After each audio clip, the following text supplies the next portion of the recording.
Hello and welcome to the Tillage Edge with me, Michael Hennessy. This is your regular update for all your tillage news and advice. As the year draws to a close, it's worthwhile having a look at what might be in store for tillage farmers for 2023. There are many changes which farmers need to be aware of, not only the fact that we are entering a new cap or payment structure which will come into force in January, but there are also other areas such as the Nitrates Directive which must be planned for. More immediately, grain prices have reduced dramatically since harvest, but there doesn't seem to be the same reductions in fertiliser prices. In the view of these changes, the recent Teagasc Economic Outlook conference predicted tillage incomes to halve in 2023 in comparison to 2022, with many farms close to a break-even scenario. Farmers need to manage these risks carefully in 2023, and to discuss this, I'm delighted to be joined by Shay, Phelan and Ciarán, both tillage specialists in Teagasc. Ciarán, it's been a very difficult autumn.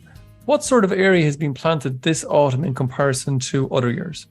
The northeast probably fared a little better, I suppose, having the advantage of maybe being able to sow a little bit earlier. And I think the weather probably played ball a little bit better in October than it did for growers further south, I suppose to start with winter barley, I mean, we've been looking in around 70,000 hectares there in 21 and 22.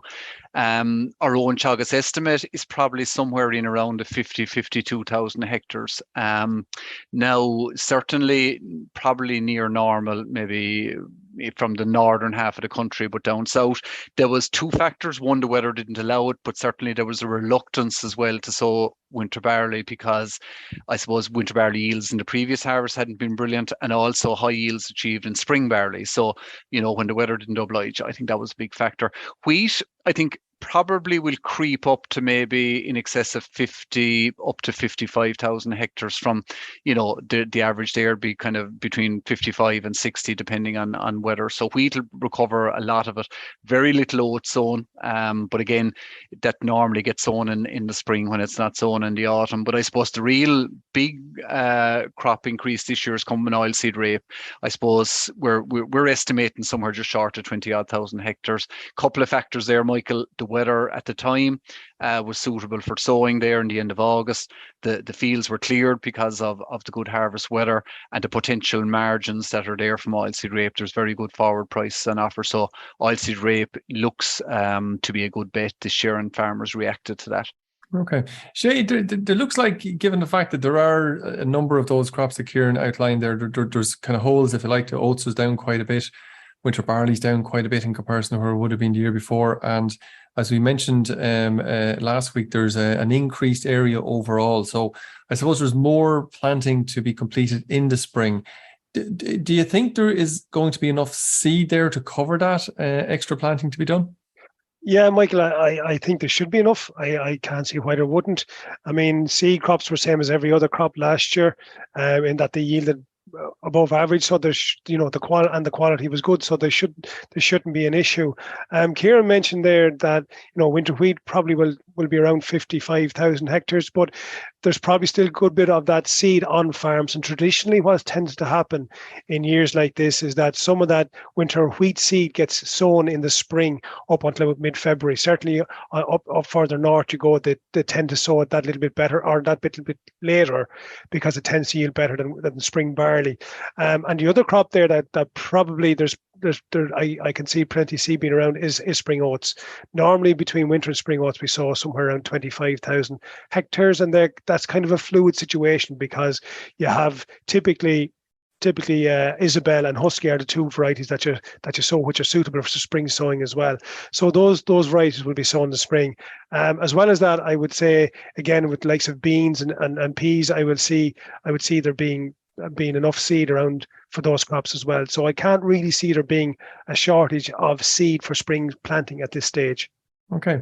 And Shay, when you mentioned beans there, there's changes. We're now into a new cap regime for 2023. There's a number of changes coming along there in terms of the protein payment. You might maybe outline to what they are, and do you think on the outside of that then are those changes driving more people towards beans?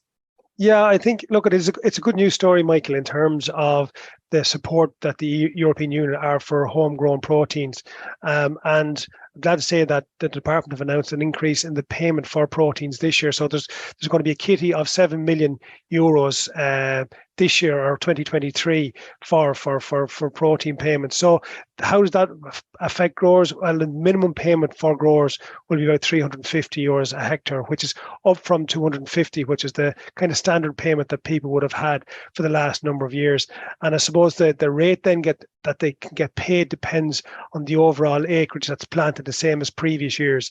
So, you could potentially be seeing a payment of anywhere from 350 to maybe even up to €500 a hectare. So when you think of, or when you look at the cost and returns booklet and you see what the cost of planting proteins, be it peas or beans, the protein payment goes a long way towards covering the input costs for those crops. So I think it's a very positive signal to the market for 2023. Okay, and Ciarán, just coming back to you then, 2022 gone out was a tough year in terms of the increased cost, just massive increases in fertiliser, as we know, and certainly diesel was the other one. Do you think that some of those might ease back in 2023, or are we looking at something similar or maybe worse? Hopefully not. Yeah, we're facing into a difficult season, Michael, because I think if we look back on 22, there would have been a good share of fertiliser on farm at kind of reasonable fertiliser prices last spring, whereas now most people are like, it's a level playing field now. People are in the market looking for fertiliser. So, I suppose some of the costs last year in the fertiliser end of it may not have been there because of that, whereas now we're going to have the full on costs. And, when you look at the likes of CAN at 800 to 850 plus, and urea maybe hitting 900, €1,000, those costs are going to be there for everyone. So fertilizer obviously being one of our biggest costs, that is going to be there. I suppose the other one then, following on from the high grain prices, we've seen an increase in seed, anything from 130 to €150 a ton. And then you mentioned machinery, and again, I suppose fuel obviously being a big part of that's fluctuated quite a bit up and down, but it's certainly going to be on average a little bit higher as well. In our figures, we've kind of factored in a 5% increase in machinery costs. That may be higher by the time we get to the spring. And then you have the other one of all chemicals or sprays. In our provisional figures, we factored in a 10% increase across the board there. Again, I suppose that's to be determined fully, but certainly will be more expensive than last year, it looks like anyway, Michael. Okay, so geez, a tough year kind of thing all around. So geez, farmers are going to need by the sound of that, kind of the yields of 2022 to try and cover that. But given kind of the average yield that farmers might expect year to year or should plan for, I suppose, what sort of prices are needed to cover those kind of costs?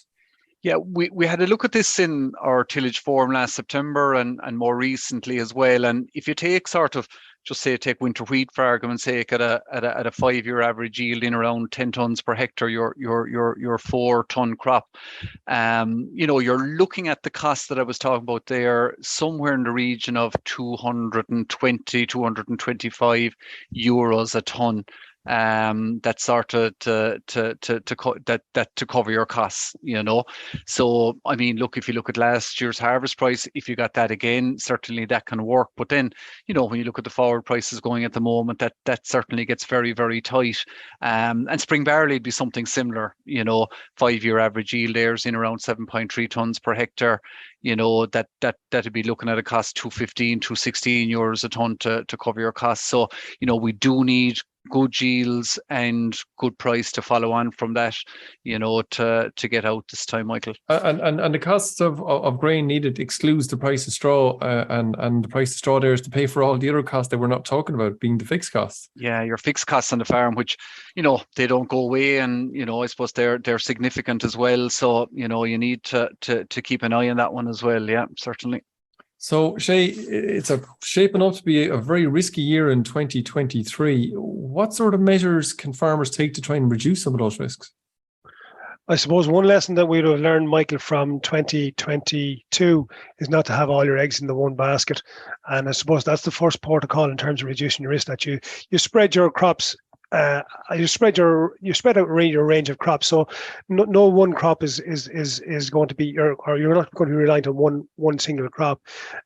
Be it that you can actually do that this year, but I suppose that kind of broad range of cropping, some years you'll have some crops to perform well and others don't. So that kind of helps to reduce the risk in one way. Another way that we can actually do it is to look at forward selling. And I was at a forum recently where we're showing that the poorest time to sell, or generally the time when the prices are at their lowest, is at harvest time. So if we traditionally do as we've done before, and we wait till harvest time before we fix our prices or agree our prices with our merchants, that generally tends to be the lowest point in terms of the price for grain. I can hear lads screaming at their whatever device they're using, listening to you kind of saying, Jesus, Shay, that's not the case at all. This year the best price was that harvest. Look, it's gone 50 euros a ton since. Yeah, but that's rare. An anomaly, is it? It's an anomaly, Michael, and that's rare. More often than not, if you look at the trends and you look at the statistics, September tends to be the time when the price is at its lowest. So and again, I mean, if you don't take a price between now and then, you're taking a risk. You're making a decision that you're not going to sell. People will often say forward selling is a risky business. Not selling is equally risky. But at least you know that if you sell now, you can, whether you're making a profit or not. And if you make a profit, well, you're not losing money. So I think that's key in terms of trying to reduce the risk. A couple of other things that people can look at, again, in terms of our soil tests. Ciarán was mentioned earlier, we have to do soil tests. So we have to look and see, can we act on those soil tests? So if we're high in P and K, are there fields that we can actually reduce down our reliance on fertiliser? So actually reducing down our costs in that regard. The other thing that I think that we kind of need to have a look at, and I think it's something people can be doing over the next couple of weeks, is look at your winter crops at the moment and seeing what state they're in. A lot of crops are not as good as we would have liked them to be, in terms of there's patches missing, there's bare patches, and they generally don't tend to yield. So I think between now and maybe the end of January, or maybe certainly before work starts in February, farmers need to get out into those crops and make decisions about what to do with those crops, whether to stick with them or whether to actually re-sow them in some cases, which might need to be the case, because ultimately, if you're trying to produce a crop that's not going to yield, good yields at, maybe more modest prices than where we were this time or last year or last harvest, well, then the risks are getting substantially higher. So we need every crop to yield as best as it possibly can to mitigate against that risk.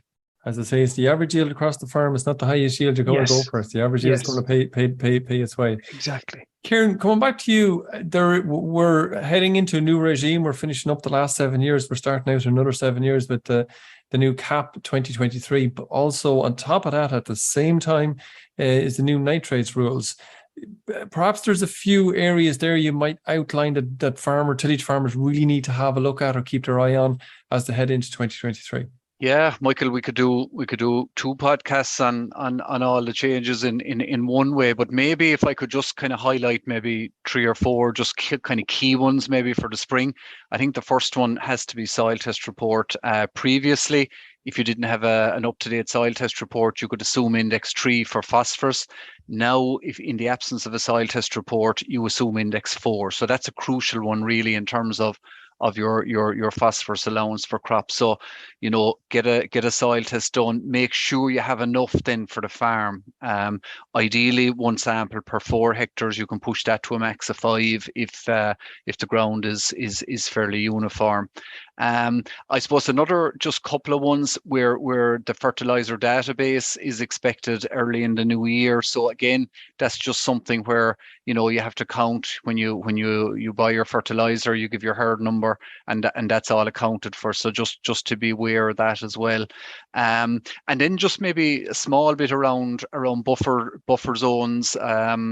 I mean, in the nitrates, you have to keep out 2 meters from the top of a bank of a watercourse that's marked on the OSI 1:5000 map. Now, part of the conditionality is actually 3 meters, so that we assume will turn into 3 meters across the board. So just to watch that one when ploughing in the spring. And then for late harvested crops, so the likes of your maize or beet, that buffer zone increases to 6 meters. So again, just to be aware of that one. So just on that, Ciarán, that's 3 meters plus another 3 meters, or is it 3 meters plus 6 meters? 6 meters in total. 6 meters from the top of the bank. Yeah. Okay. 6 meters. So you've 3 in a normal course of events, and then there's another 3 making 6 for late harvested crops. Okay. And then maybe just one final one, Michael, on those new changes that people mightn't be fully aware of yet is the eco scheme measures. So we get our BIS payment, but also then there's an additional payment that we get depending on the number of hectares on your farm for these eco scheme measures. So I think Space for Nature will be one that a lot of people will be targeting. You can go into your ag food and actually see what level you have there. Up to 7% will give you 1, and if you can get up to 10, you'll get your 2 eco scheme measures from that. You need 2. A lot of people as well will maybe use the use of GPS controlled fertiliser spreaders or GPS controlled sprayers. They will count as a measure as well.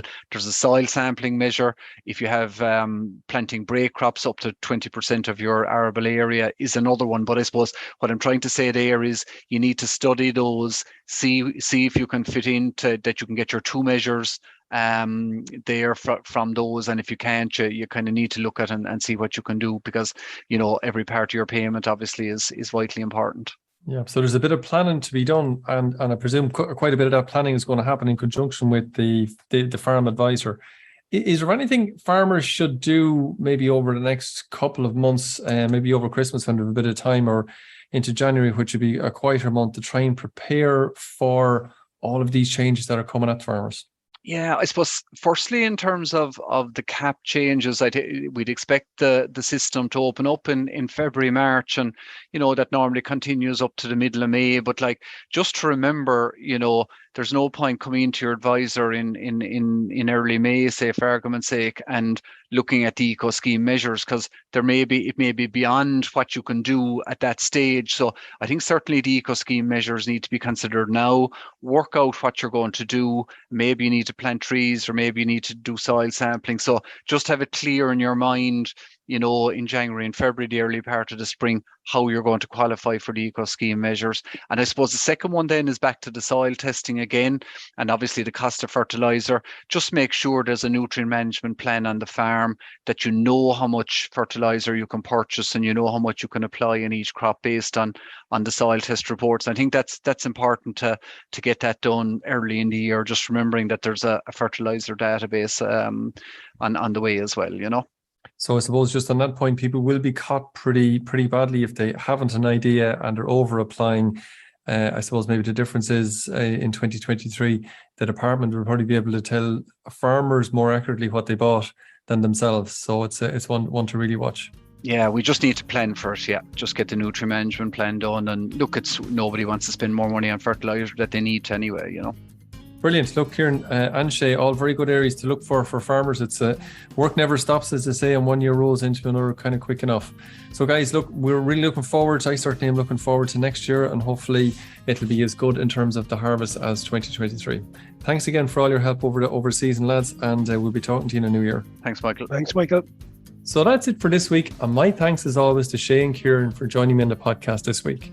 I want to wish you and your family a very happy Christmas, and I hope that we'll chat to you next Thursday, where we will chat to Ben Hatton from Farm Plan about the new Gatekeeper Cloud Crop Recording Program. Finally, don't forget, if you enjoyed this podcast, then recommend it to a friend or colleague. And as always, rate, review, and follow on Apple Podcast or Spotify so you never miss an episode. And for more information, go to teagasc.ie. I'm Michael Hennessy. Thanks for listening. I'll be back next week with more tillage news and advice.